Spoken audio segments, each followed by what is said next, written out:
Good morning students. Last class में हमने द्विनिषेचन एवं त्रिक संलयन के बारे में पढ़ा था। हमने पढ़ा था कि द्विक निषेचन के फलस्वरूप युग्मनज और प्राथमिक भ्रूणपोष केंद्रक का निर्माण हुआ था। द्विनिषेचन के फलस्वरूप युग्मनज और प्राथमिक भ्रूणपोष केंद्रक का निर्माण हुआ था। यह युग्मनज आगे जाके भ्रूण का निर्माण करता है और यह प्राथमिक भ्रूणपोष केंद्रक इस भ्रूण को विकसित होने के लिए भ्रूणपोष का निर्माण करता है। तो लास्ट वीडियो में हम भ्रूणपोष के बारे में पढ़ चुके थे। इस वीडियो में हम भ्रूण के निर्माण की क्रियाविधि के बारे में पढ़ेंगे। तो हमने बात की थी जो युग्मनज है, यह युग्मनज कैसा होता है? एक कोशिकीय और प्रकृति में कैसा होता है? द्विगुणित। तो इस द्विगुणित एक कोशिकीय युग्मनज से बहुकोशिकीय भ्रूण के निर्मित होने की प्रक्रिया बहुकोशिकीय भ्रूण के निर्मित होने की प्रक्रिया क्या कहलाती है? भ्रूण का परिवर्धन या डेवलपमेंट ऑफ एम्ब्रियो, जिसे हम एम्ब्रियोजेनेसिस भी कहते हैं, जिसे हम क्या बोलते हैं? एम्ब्रियोजेनेसिस या भ्रूण का परिवर्धन।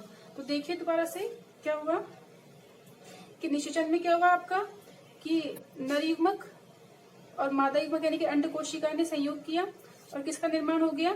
युग्मनज का। ठीक है, यह युग्मनज कैसी थी? द्विगुणित संरचना और एक कोशिकीय। इस द्विगुणित एक कोशिकीय युग्मनज में विभाजन होंगे और इस विभाजन के फलस्वरूप बहुकोशिकीय भ्रूण का निर्माण हो जाता है। तो इस बहुकोशिकीय भ्रूण के निर्माण की प्रक्रिया को ही क्या बोलते हैं? हम भ्रूण परिवर्धन, डेवलपमेंट ऑफ एम्ब्रियो या एम्ब्रियोजेनेसिस कहा जाता है। यदि हम इस एम्ब्रियोजेनेसिस की बात करें तो सर्वप्रथम एम्ब्रियोजेनेसिस का अध्ययन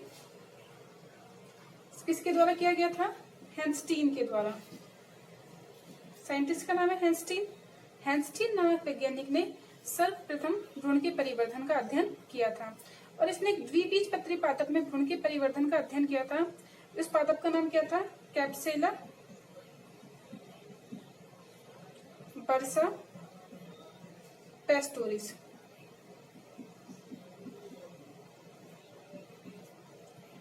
क्या नाम था प्लांट का? कैप्सेला बर्सा पेस्टोरिस। कौन से कुल का पादप था ये? क्रूसीफेरी कुल का।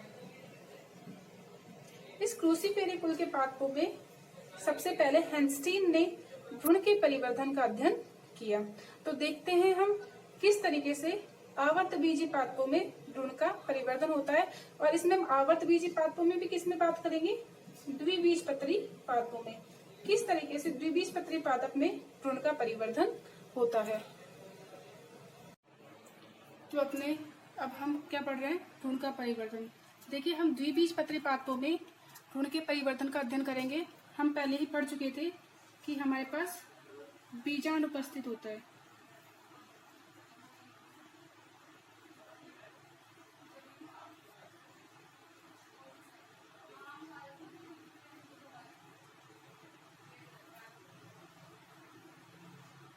बीजांड उपस्थित होता है। इस बीजांड में देखिए भ्रूणकोश है। इस भ्रूणकोश में क्या उपस्थित है? युग्मनज। इस भ्रूणकोश में क्या उपस्थित है? ये मादा युग्मक यानी कि अंड कोशिका।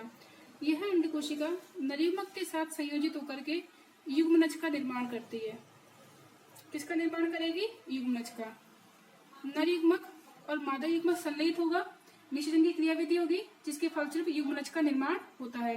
यह युग्मनज द्विगुणित संरचना है और कैसी संरचना है? ये एकल कोशिकीय संरचना है।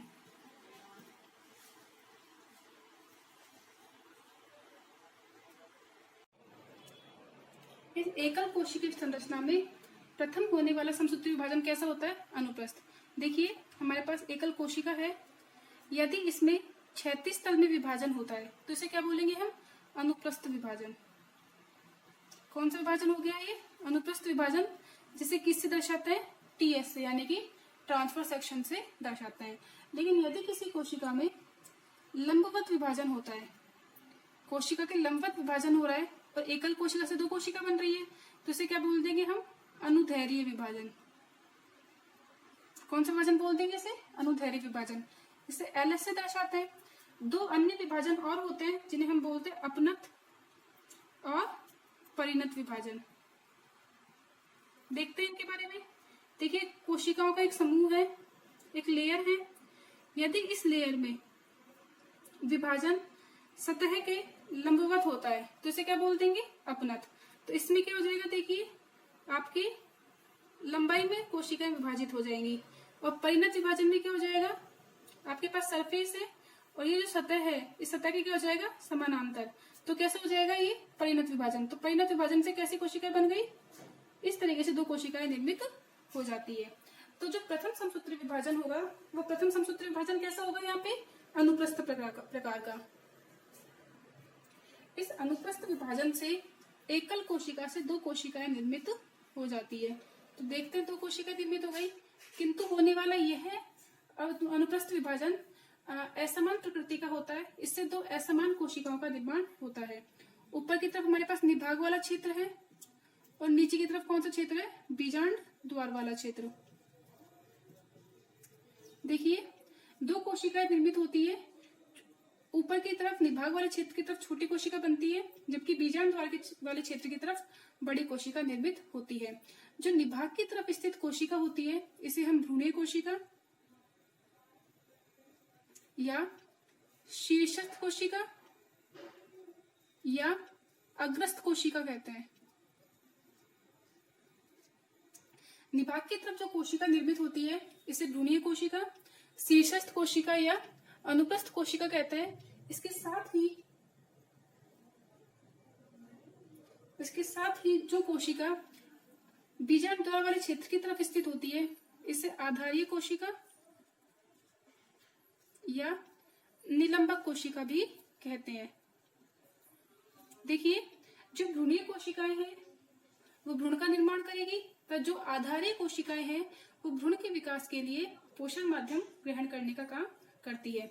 अब जो भ्रूणीय कोशिका है, इस भ्रूणीय कोशिका में तो अनुदैर्घ्य विभाजन होंगे, यानी कि लंबवत विभाजन होंगे, जबकि आधारीय कोशिका में कैसे विभाजन होते हैं? अनुप्रस्थ विभाजन होते हैं। तो अभी तक हमने क्या देखा कि जो युग्मनज था, इस युग्मनज में प्रथम विभाजन कैसा हो गया? अनुप्रस्थ। और अनुप्रस्थ विभाजन होने से क्या होगा? इसमें दो कोशिका निर्मित हो गई। निभाग वाले क्षेत्र की तरफ जो कोशिका निर्मित होती है उसे शीर्षस्थ कोशिका कह दिया, और आधार की तरफ जो कोशिका बनती है उसे क्या कह दिया? आधारीय या निलंबक कोशिका कह दिया। अब इन दोनों कोशिकाओं में साथ साथ विभाजन होगा, लेकिन ऊपर वाली कोशिका में अनुदैर्घ्य विभाजन और नीचे वाली कोशिका में अनुप्रस्थ विभाजन होता है। तो देखिए,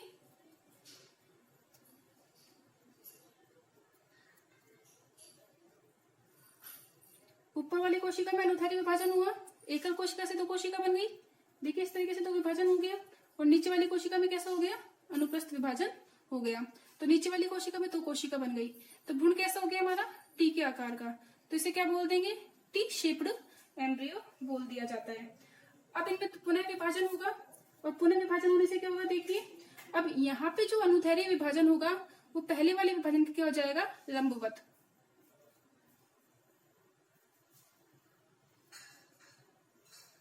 तो यहाँ पे चार कोशिकाएं निर्मित हो गई, और नीचे भी देखिए चार कोशिकाएं निर्मित हो गई। अब देखिए, जो चार कोशिकाओं वाली अवस्था है, इसे क्या बोल देंगे हम? चतुष्टांशक अवस्था। क्या बोल दिया इसे? चतुष्टांशक अवस्था। अब पुनः इसमें विभाजन होगा, और पुनः विभाजन होने से क्या हो जाएगा? यहाँ पे 8 कोशिकाएं निर्मित हो जाएंगी।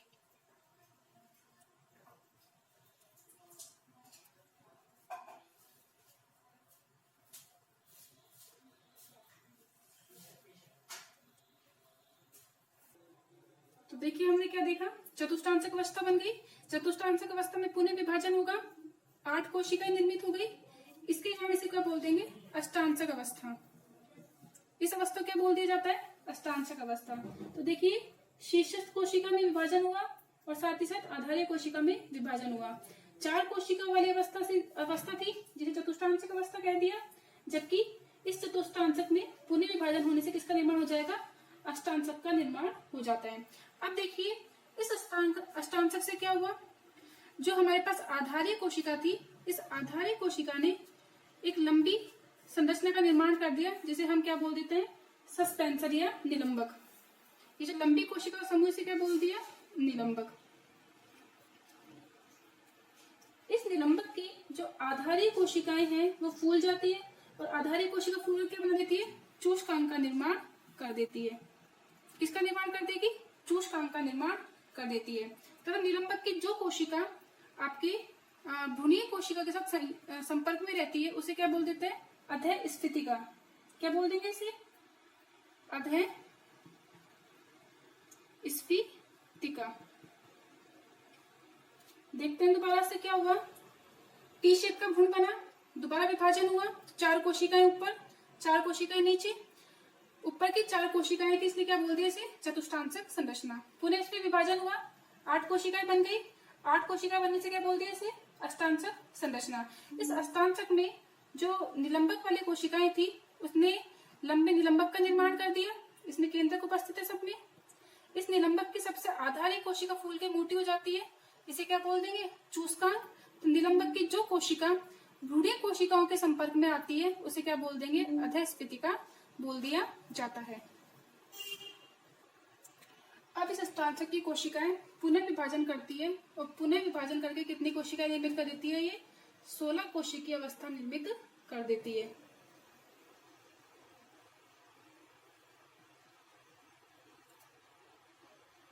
इसका निलंबक वाला क्षेत्र लंबा हो जाता है और नीचे वाली कोशिका फूल किसका निर्माण कर देती है? चूषकांक का निर्माण कर देती है। यह चूषकांक इस भ्रूण के परिवर्धन के लिए भ्रूण कोशीय भोजन के ग्रहण करने का काम करता है। तो ये चूषकांक है आपका, ये निलंबक बन जाएगा और इसके नीचे वाली कोशिका क्या है? अधः स्फीतिका। अब यह जो 16 अवस्था का जो भ्रूणीय कोशिका निर्मित हुई इसे हम क्या बोल देते हैं? क्योंकि गोल है इसलिए क्या बोल देते हैं इसे? Globular stage. क्या बोल देते इसे? ग्लोबुलर स्टेज, या इसे प्राक भ्रूण भी कह दिया जाता है। और क्या कह दिया जाता है इसे? प्राक भ्रूणीय अवस्था। यहाँ पे जो 16 कोशिकाएं निर्मित होती है, इन 16 कोशिकाओं में सबसे बाहर की तरफ जो स्थित होता है स्तर, इसे बोल देते हैं डर्मेटोजन। सबसे बाहरी स्तर को क्या बोल देंगे इसके? डर्मेटोजन। यह डर्मेटोजन क्या करेगा? आपके जो भ्रूण है उसकी बाहरी संरचना का बाहरी स्तर का निर्माण करता है। इसके अंतर वाला जो कि भ्रूण ऊतक का निर्माण करता है उस वाले भाग को क्या कह दिया जाता है? इसका भ्रूण ऊतक वाला भाग कौन बना देगा? पेरिब्लैम कोशिकाएं। क्या बना देती है? पेरिब्लैम कोशिकाएं। जबकि जो इसका सबसे आंतरिक भाग है, मध्य वाला भाग है, इसे क्या बोल देते हैं? प्लीरोम। सबसे आंतरिक भाग को प्लीरोम कहा जाता है, जो कि क्या करता है? संवहन ऊतकों का निर्माण करता है। तो हमने क्या देखा अभी तक? देखिए, सबसे पहले एकल कोशिकीय युग्मज था जो कि नर एवं मादा युग्मकों के संयोजन से निर्मित होता है।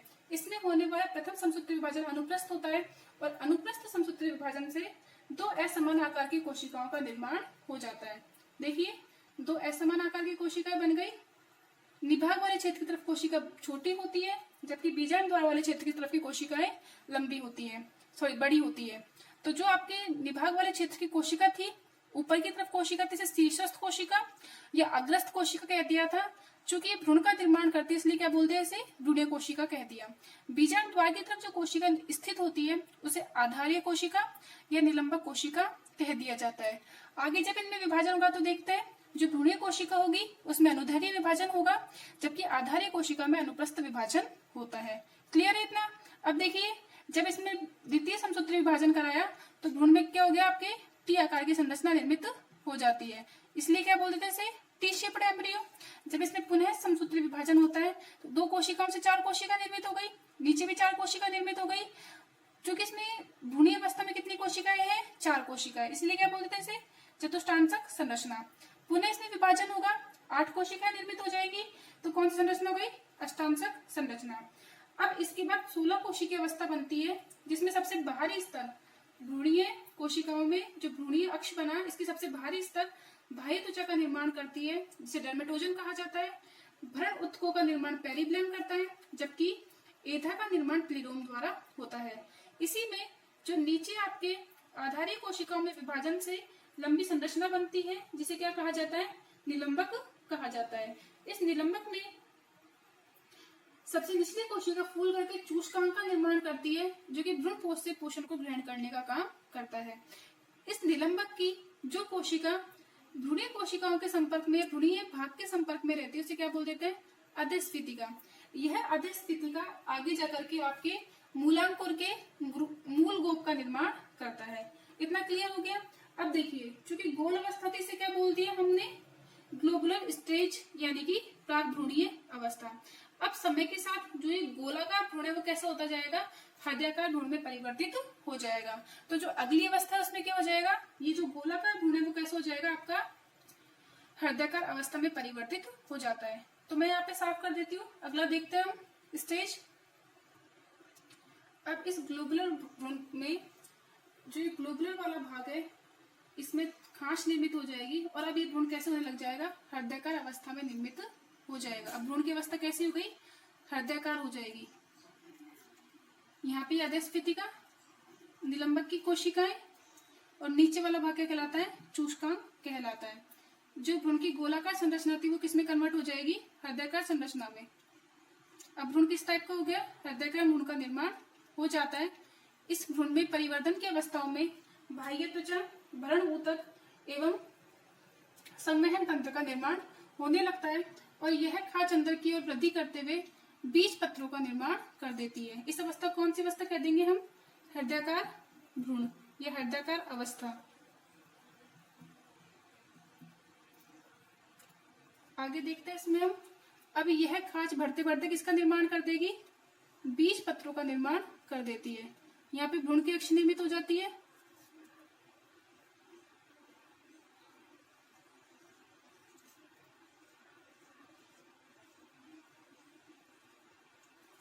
देखिए यहाँ पे भ्रूण थोड़ा मुड़ जाता है, थोड़ा वक्रता प्रदर्शित कर देता है।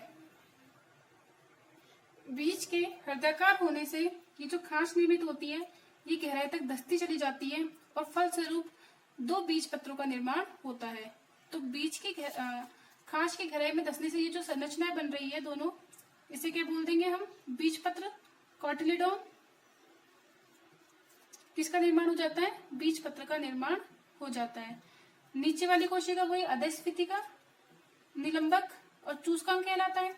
अब देखिए यह जो भ्रूणीय अक्ष है, इस भ्रूणीय अक्ष में अधस्फीतिका के ऊपर की कोशिका क्या निर्मित कर देती है, ये मूलांकुर का निर्माण कर देती है। किसका निर्माण कर देगी, मूलांकुर का। तथा अधस्फीतिका की कोशिका क्या बना देगी, इस पे मूल गोप रूट कैप निर्मित कर देती है। इसके साथ ही यहाँ पे भ्रूणीय अक्ष पाई जाती है। अब भ्रूणीय अक्ष के शीर्ष पे एक नुकीली संरचना पाई जाती है जिसे हम क्या बोल देंगे, प्रांकुर। किसका निर्माण करेगी ये, प्रांकुर का। यही प्रांकुर आपके प्ररोह वाले भाग का निर्माण करता है और मूलांकुर क्या करेगा, मूल तंत्र का निर्माण करता है। तो देखिए क्या हुआ इसमें, जो दोनों पालियां निर्मित हुई थी, दोनों पालियों में खांच में जो भाग हो गया ये तो प्रांकुर हो गया और जो नीचे वाला भाग है वो क्या हो जाएगा, मूलांकुर कहलाता है। अब देखिए जो प्रांकुर है इसमें इसके प्रांकुर से ऊपर वाला भाग तो बीज पत्रों पर ही कहलाता है और नीचे वाला भाग क्या कहलाता है, बीज पत्राधार कहलाता है। अब यह जो आपका भ्रूण है ये भ्रूण कहाँ व्यवस्थित हो जाता है, आपके कहाँ व्यवस्थित है, आपके भ्रूणकोश में। तो इसकी स्थिति देखते हैं भ्रूणकोश में। देखिए